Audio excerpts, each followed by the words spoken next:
If we may, it appears on my computer to be 6:09. If we can call the meeting to order, that'd be great. Our first order of business per the agenda is the minutes from the March 25, 2021 meeting. Those were distributed ahead of time, and if everyone's had an opportunity to review those, are there any additions, deletions, or corrections? None being heard, I ask those be placed on the record. Next item is an update on the Meadowood open space acquisition. Tom, Tom, your name's on everything tonight. I will talk fast, trust me.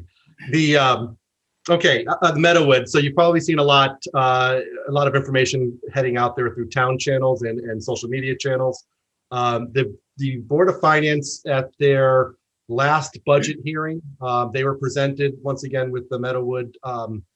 What they had to do is, that was the meeting where they had heard commentary on the final presentations to the budget, and at that point reviewed the budget to set it up for referendum. They did do the Board of Education and the town operational budgets were sent to referendum.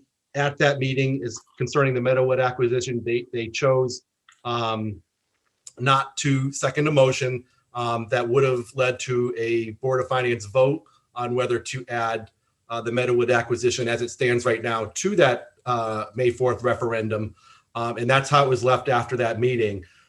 Some citizens in town, I think, was presented a petition that was, I believe, organized by the Simsbury Grange folks, rallied some citizens, and within a weekend, they had roughly 2,800 signatures on a petition that now forces, by town charter, a referendum. It forces the Meadowood issue to go to referendum.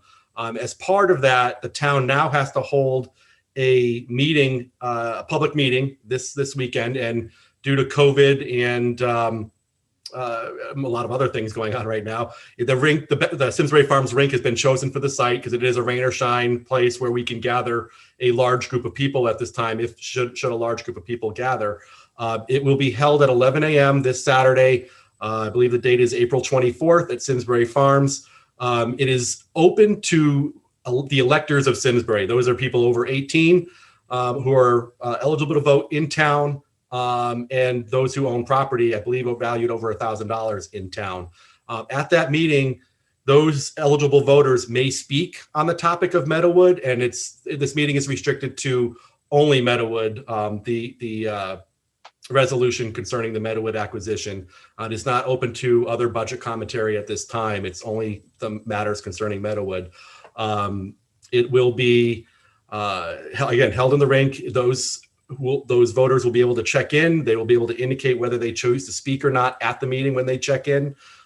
We have set up all kinds of social distancing and COVID guidelines to make sure everything's going to be done safely.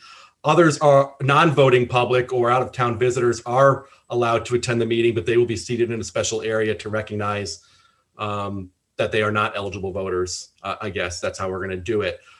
You will have up to 3 minutes to speak if you choose to speak at the meeting. I believe it's going to be recorded by SCTV, whether it's going to be an audio or video recording. I'm not quite sure yet, but if it's an audio recording, it will still be made available on the SCTV website for listening playback after the meeting in the future, probably Monday. But everybody who signs up will get a chance to speak for 3 minutes. At the conclusion of that meeting, I believe the Board of Finance will officially set. It's a foregone conclusion because it's the number of names on the petition forces it, but it'll officially be set to be added to the budget referendum that was already scheduled for May the 4th in Simsbury. So the voters will have a say at that point to yay or nay on the Meadowood acquisition. This weekend again is only for public comment at this time. No vote will be taken at this meeting. So I think the important thing for the members of our commission is that we need to remain, as commissioners of Cultural Park and Rec, neutral on this issue. In other words, I can't have you sending out an email to your neighborhood as a member of the commission. You are entitled to advocate as a private citizen, but I do not need, nor want, nor can have any mention of the fact that you're doing this as part of public government service, volunteer service, or anything like that. While I appreciate all the volunteer time all of you put in, this is important that we remain neutral on this. We all obviously have friends, family, neighbors, what have you. And as long as everything you do is done as a private voting citizen, it's fine. So I'm not discouraging in behavior in any way. I'm just indicating, don't send out a blast email that says, hey, as Commissioner of Park and Rec, I recommend you do X. That is just not what we want, nor can it happen. Do I have, just by a show of hands, do all of you understand the limitation that we're putting forward? And may the record reflect that obviously we're on video, but everyone has now raised their hands. That being said, I think that from an informational standpoint, as a private citizen, the most important thing we need to convey to folks is the fact that we have a May 4th date of voting, and we want to make sure that people are aware of that. And it's different than usual. It's not going to be at Henry James or Terrafield School or Latimer Lane. It's going to be at and Tom, correct me if I'm wrong, it's going to be at the town library, correct? Correct. Yeah, the Simsbury Public Library, not the free library.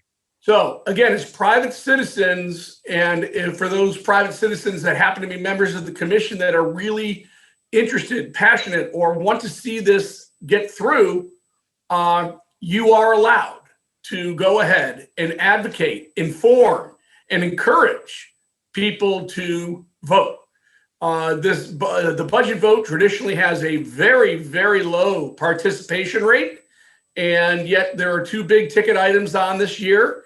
Latimer Lane's obviously, we dwarf in comparison to Latimer Lane, but I believe actually for the citizens of the town, I think they would find, private citizens would find, this is equally as important. So just nothing commission related, all private citizen, but I do appreciate your efforts. Does anybody have any questions that I can help with? There we go. Okay. How about Hilltop Grill? Hilltop Grill. So the name, I think I mentioned last time that they had chosen a name. It's the Hilltop Grill at Sinsbury Farms. They had opened up last Saturday for a soft opening, and they're on a limited schedule right now. Somewhat of a limited menu. They're not to their full menu yet. We are still working with them on a couple of issues. They are working through their beer and wine permit with the state. I spoke with the general manager again today. Their attorney has informed him that the state has acknowledged receipt of all the additional information they had asked for, additional paperwork, and they are waiting any further questions or a decision on their provisional application at this time. And they are checking in with the state every couple of days to kind of keep them in the forefront of their mind, I guess is the best way to say it. We are hopeful that they will get that very soon. If they get a provisional permit, they can begin to sell or offer on their menu beer and wine within 3 days, I believe, of the provisional permit, I guess is the best way to say it, while they pursue the full permit. We're also working with them. If you've been up there, they've put a temporary a bar, I guess, set up in there where in front of the kitchen that used to be kind of a waitress station. I think they've done a really nice job of constructing something that meets the short-term needs while we work with them on a long-term solution for a more permanent bar in the restaurant, which we're hopefully we'll have more news on that later in the year. And we are working with them on some other issues as they get going in the restaurant. Internet's been an issue. The phone line up there, the old copper phone line that we have is deteriorated. It's been in the ground a long time, and we're trying to get them somehow get them access to our the system that we use up there. And there are issues with that as well as we move forward. So, but we're working with them. They've in order to get their online ordering going and that kind of thing. that's something they're going to need. So we're trying to figure out what the best way to allow that or get them internet service up there.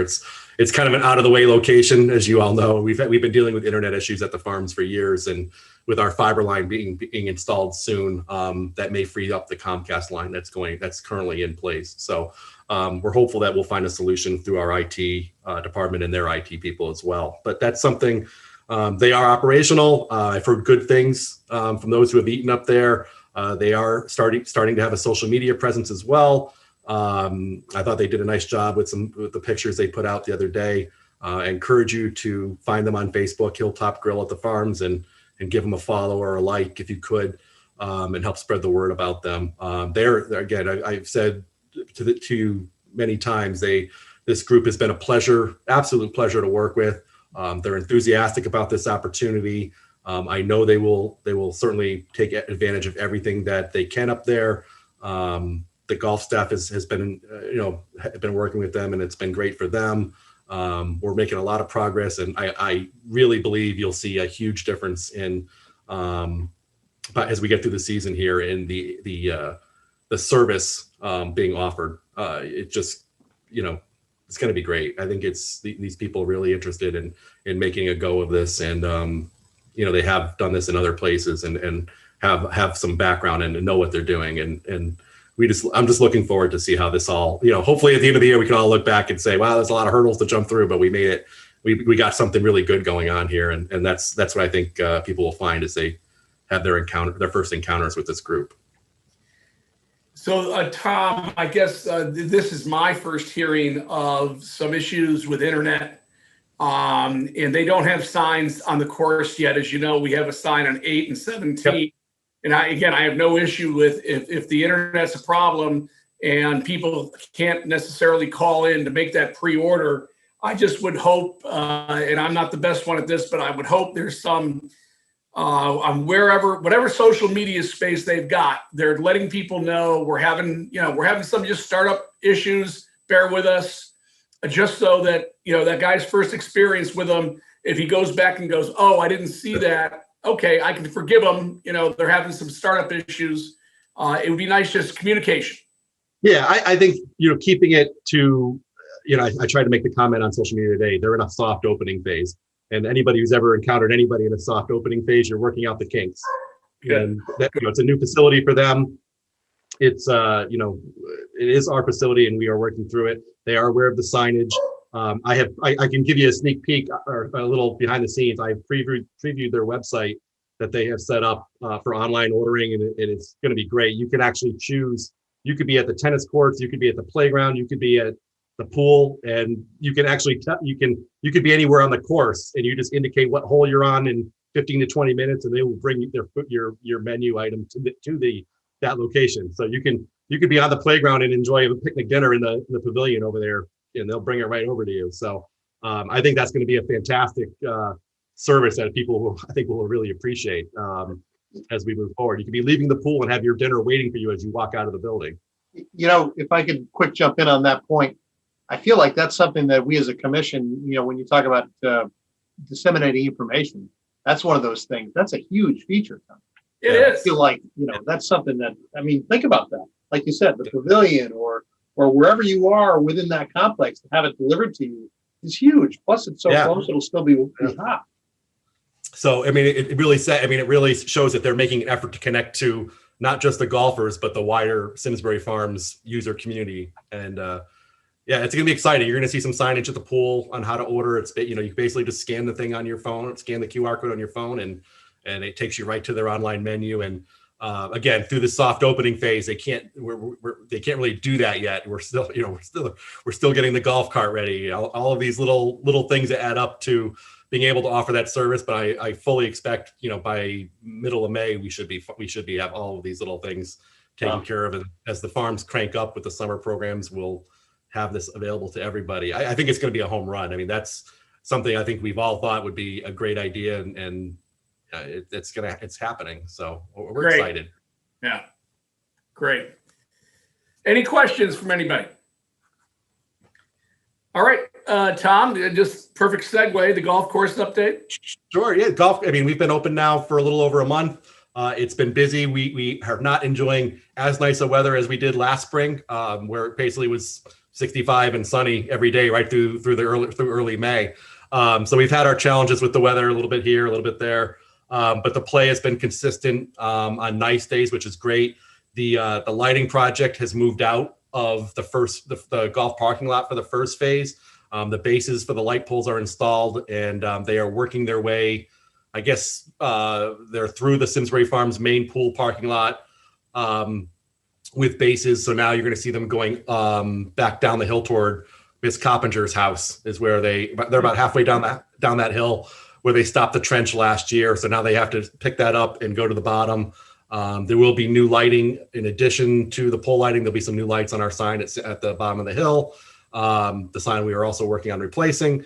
But they're still on track for they think they'll be completely out of there by third or fourth week in May. They'll be completely out of the facility. And the way they're moving, they just seeded up all the stuff they tore up in the main parking lot the other day. But yeah, they're moving pretty quickly now that the weather's been kind of cooperative.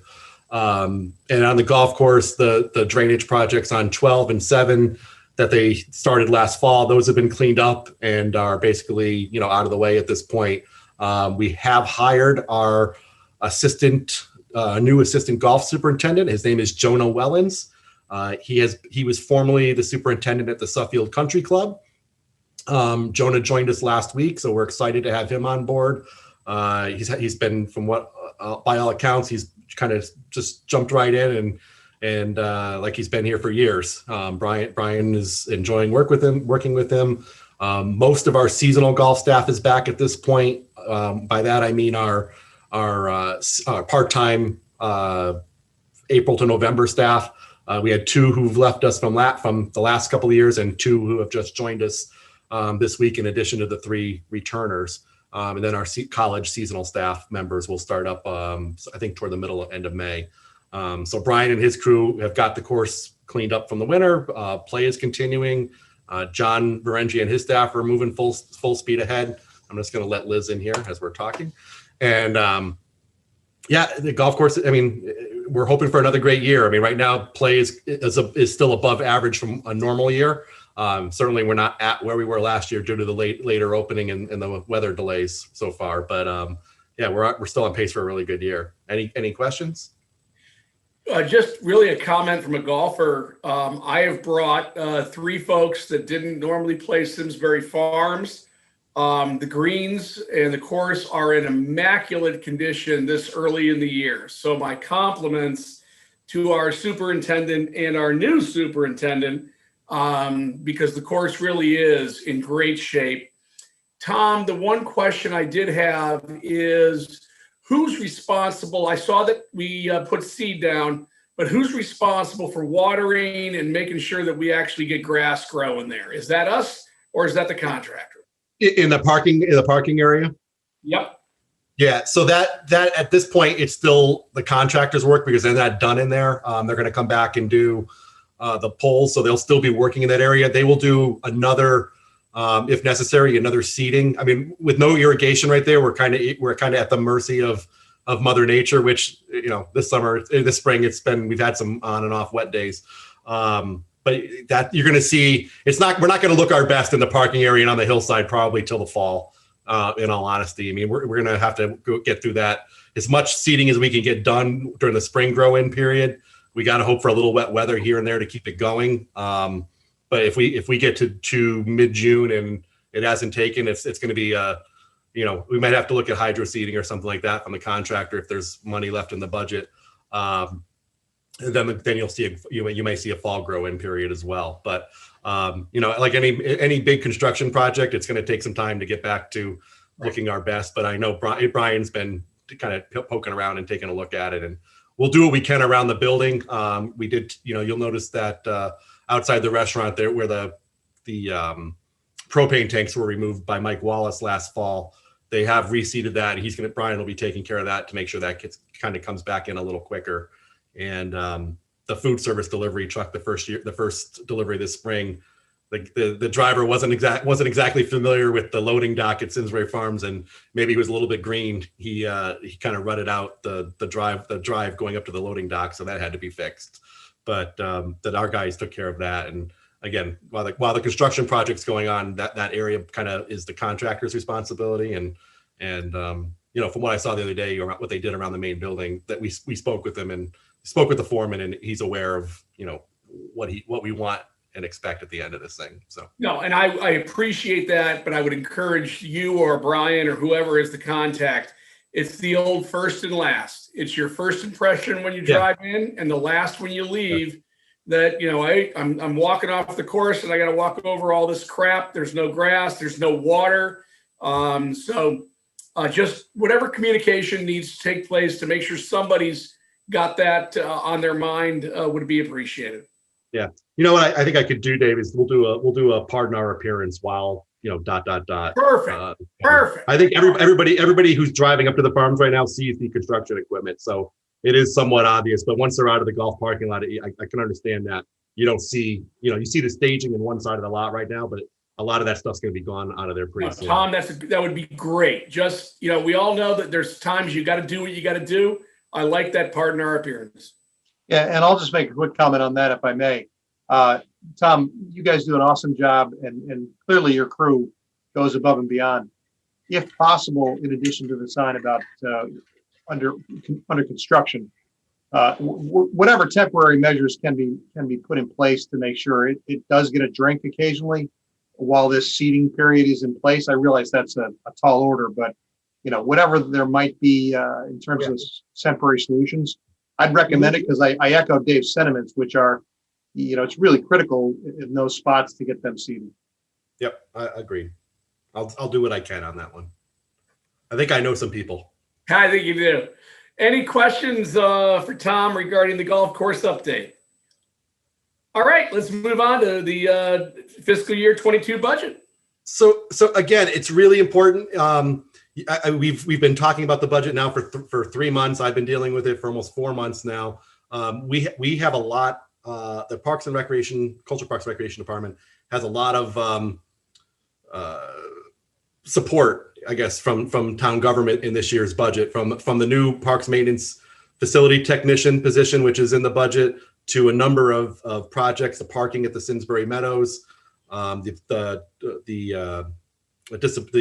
accessibility improvements in and around the park down there as well, the Simsbury Farms playground. There's just a number of our signs, our playground continuation of our neighborhood playground improvements. There's just a lot in this budget. There's a mower for the parks department, and you know, all the advocacy that we've done so far. I could think everybody's written in or spoken at these public meetings. I would just ask that if you were able to, if you get out and vote on May 4th for those, you know, if you're in favor of those projects, please support us at May 4th. We've made it this far. They were on the 1 yard line here, and you know, just the position alone is just going to help us immensely as we move forward, especially with the you know, all those nice facilities we have, and keeping them safe and looking their best for everybody. We're excited to get that moving. And I will let you know, just as an aside to that parks maintenance position, we are finalizing, working on our job description, that hopefully the next step for that is the review by the town's personnel subcommittee. I believe that's in mid-May. And then from there, if it's approved out of their group, it goes to the Board of Selectmen for approval. And I will let you know when that is, in probably going to be in early June at that point. And if the budget passes on May 4th, and once we have a finalized job description, we can begin recruiting for that position, which, you know, we're hopeful that, you know, we'll get somebody to start in maybe mid June. I'll say late. I'll be conservative. Late July, early August, I guess would be ideal for us. But we'd love to have somebody in place by the end of August, if at all possible. And that way it's ahead of the rink season. They get through the fall cleanups, and the rink setup in early October is important to have this position involved with. So we're hopeful that we'll have somebody really talented with us joining our team. And while I'll kind of take another moment while I'm talking about staff, and I some of you did comment on the the post that we put up yesterday regarding John Tebow, our rec supervisor. Danielle's known John for probably longer than I have. John's been with us 35 years as of yesterday. And, we just want to congratulate him on a great 35-year run. And he's still got a few more in him at this point. So you'll see him around, and you'll see him on these hopefully in-person meetings soon enough. But, we did want to take him. I just want to take a moment while I got all of you here to recognize John's achievements with the town and his longtime service for the Culture, Parks, and Recreation Department. I will say from being John's colleague and John's supervisor, and just watching him from afar, he's extremely talented in a lot of different ways, but he is a great, I'll always remember him for the way he mentors the many lifeguards and rink guards that he's had working with him. And some of you may have had kids or some of you may have worked for him at this point. He's been here so long, but that's where I think he's really made a difference, and that's where his imprint will be when he eventually retires. His imprint will be the many kids who he was their first interview, he was their first boss. He's mentored them through life's problems that come up. He's taught them how to be a good employee. That he has the respect of probably thousands of kids who have worked for him over the years. But I think that is one of the things he does really, really well, is his ability to connect with the youth of the town. He's been a fixture on the juvenile review board for years, and those are the kids. Those are some kids who've had some run-ins with the law in town, and he's been a mentor on that. And his service to the community in that respect, I think, has been outstanding. Forget about all the stuff at Sinsbury Farms, which is fantastic, but he connects with those people, with those kids, and just does a fantastic job of getting them ready for college interviews, getting them ready to be good citizens, in their not only in their town or where they go to live, but the people who are fortunate to get these kids when they move on to real jobs. I think that's, kudos to him for that. So. No, and John, Tom, I really think that's so important that we spent a lot of time last year complimenting John and his staff on the COVID response. Here's a guy 34 years in, and you throw him the biggest curveball you could ever throw somebody. And everything we heard all last year was only complimentary. That I'm so happy you opened. Your leadership is great. The lifeguards are doing a great job. They're cleaning. So John, if you're listening, to you, thank you, because sometimes someone who's been here 30, 40, 34, 35 years, oh no, a new challenge. I'm not really sure I really want to deal with that. You not only took it on, you knocked it out of the park. And so again, just one of those things. We're so lucky to have someone like him on the staff, and then a member of the community as well. So I just want to express on behalf of the commission, in addition to your comments, Tom, we recognize 35 years. That is absolutely fabulous, and thank you. Yep. No, And if I may say, he's touched my life, and many people my age group are younger, and he's been a fixture and a mentor, and just, I think, the impact he has on the youth, that was perfectly said, to have careers and to push themselves and just be such a positive force in their lives at such a crucial time. It's just, it's a gift, and we're all so lucky to have him. So thank him for all he does. And thank you for mentioning that, because I think it's very important to recognize. Great. Well, thank you for indulging me for that for just a moment. No, that was well said, and that was really appropriate, Tom. That was really, I just throw this out. I know this is, repeating the same thing that I've dealt with John over the years. And first-class citizen, obviously, he's done a great job with. Every time I've interacted with him, he's the essence of professionalism, and he just and a very nice person as well. Yep. There you go. Which is a nice segue to the COVID-19 update. Thank you for that, Dave. Dave asked that I kind of give you an update and where we are.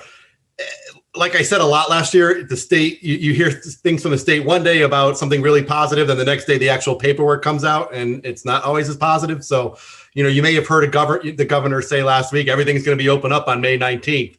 The following day, we got our letter from the Department of Public Health, who actually oversees the pools, the public pools. And that letter basically was the same letter as last year with a different date on it. So that letter basically said, they still want us to be at 50% capacity, keeping people separated as part of our plan at the pool. If there was swimming, lap swim, they still wanted one swimmer per lane. All these things that we did last year, and we were anticipating not a full opening, but somewhere in between where we were last year in a normal summer. After further clarification, we did get some further guidance after that letter came out that said that the governor's executive orders will expire on May 19th, and that may affect what some of DPH's recommendations again, that it may just become guidance and not mandates at that point. So that may leave it up to us to find that happy place for us where we feel we're meeting as many people's needs as possible, but doing so in a safe manner.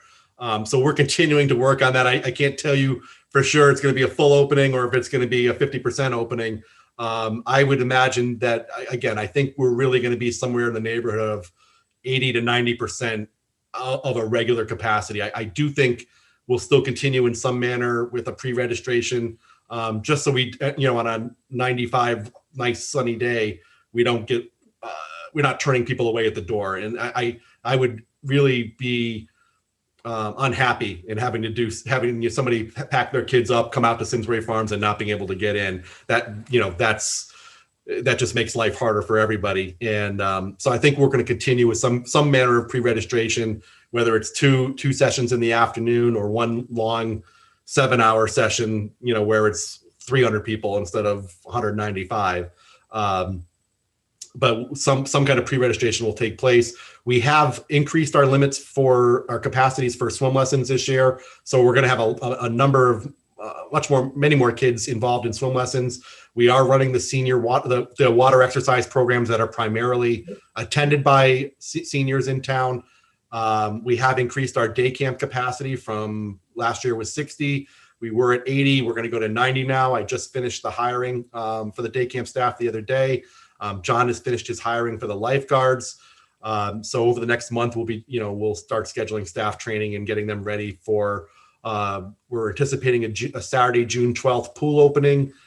Day camp will begin on Monday, June 21st. All of our summer programs that we have been putting out there this spring, whether it's a basketball camp or a baseball camp or a day camp, they are filling as quickly as we can put them out. I think I may have mentioned that last month.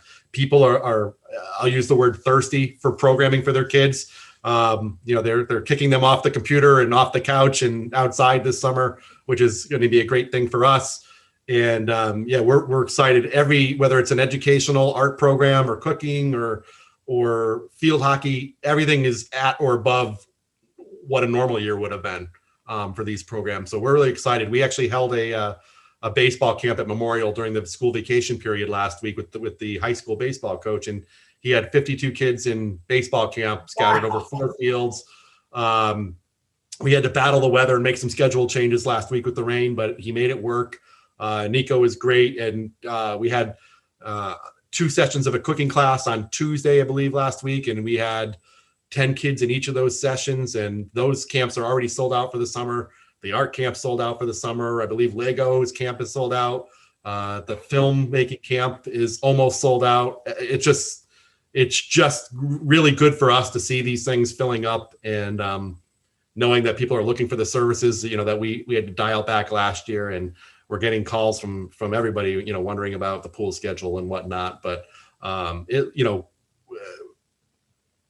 it should be a close to normal summer, not only enrollment wise, revenue wise for us, but still monitoring the state's guidelines for safety and our protocols. We are anticipating at this point mask wearing for our camp counselors and our staff at the day camp. If the state should say that's not necessary, we will consider dialing that back. But We will be using pods of kids and having them come in at separate times for swimming and doing separating, but we will, instead of groups of 10 this year, we're going to see groups of 15, which certainly makes it easier for them to do games and activities that you can normally anticipate at camp.